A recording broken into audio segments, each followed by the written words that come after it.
It appears essential to meet a master and surrender to that master. Who is the master? What is the master's role? So I would say that the master is your very own self.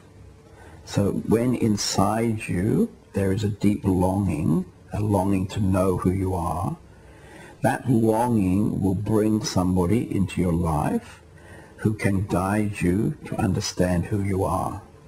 And this one who appears, we can call the master. This one is your very own self. And the job of that master is to show you that you are not different to that master. That's the work of the master. The master's role is as a reminder. Just by his presence, he's a reminder of a possibility. And this reminder is rare. And so the possibility of meeting a master is the possibility of a constant reminder of who you are. And who you are is immediately reflected from the master. So the master's main role is to provide this reminder. As you become in a deeper connection to the master, then this master will know you. He will see what it is that prevents you from realizing who you are, and a true master will have the ability and the power to show you what in fact stands in the way of self-realization.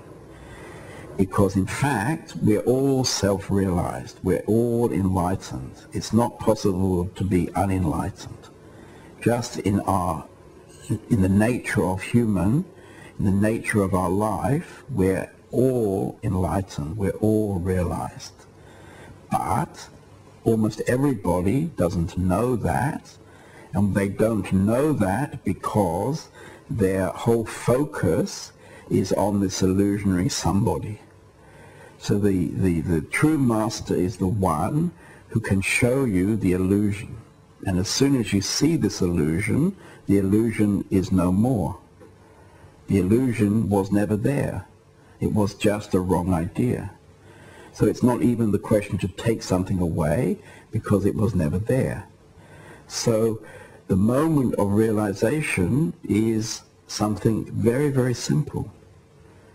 You don't have to do something. It doesn't have to take many special weekends. It doesn't have to follow any techniques. It's simply a moment of seeing, clear seeing. And the master is the one who has the ability and power to support that moment of clear seeing.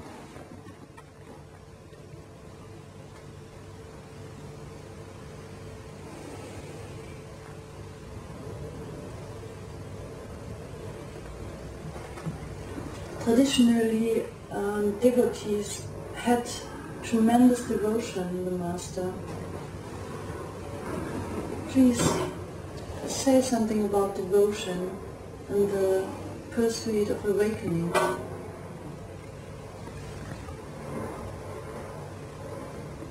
The connection between the devotee and the Master is a love affair.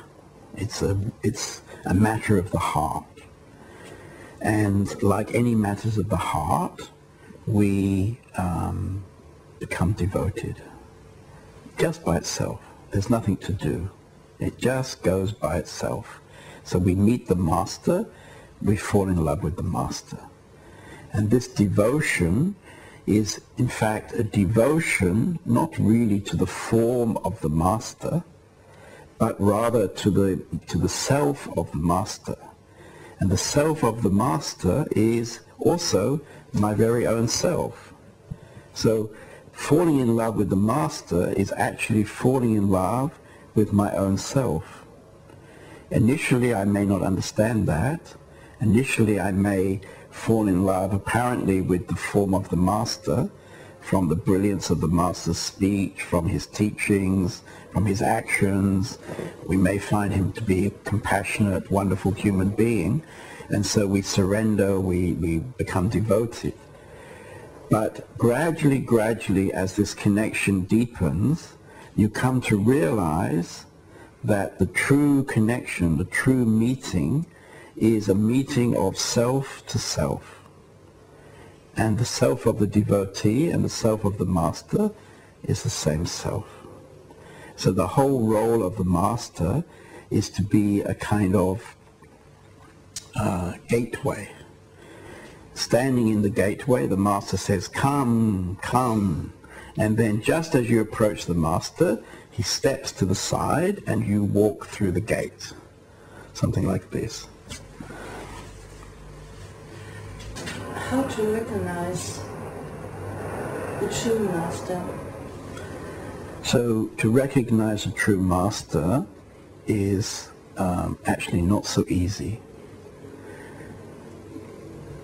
So to recognize a true master, I would suggest that the best test is if you become quiet and peaceful and still in the presence of that master, then it could be a true master.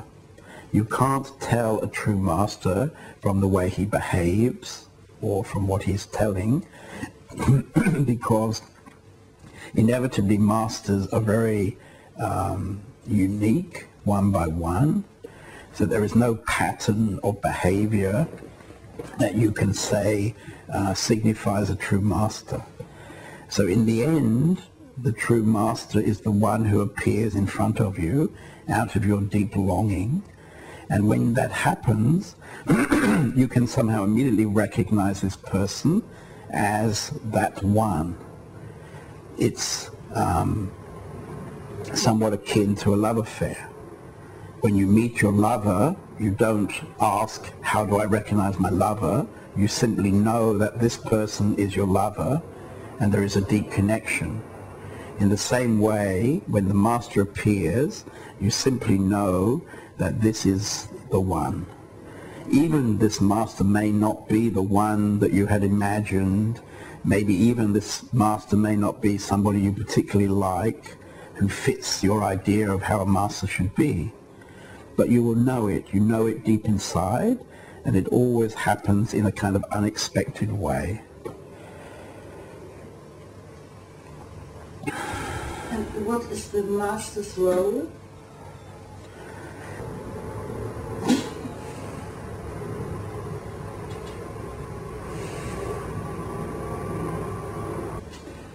You have given us a profound discourse on awakening.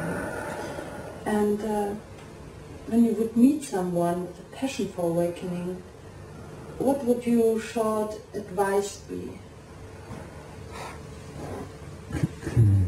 I think my short advice is that if you really have a passion for awakening, as soon as that passion attracts a master, then spend as much time with that person as you can.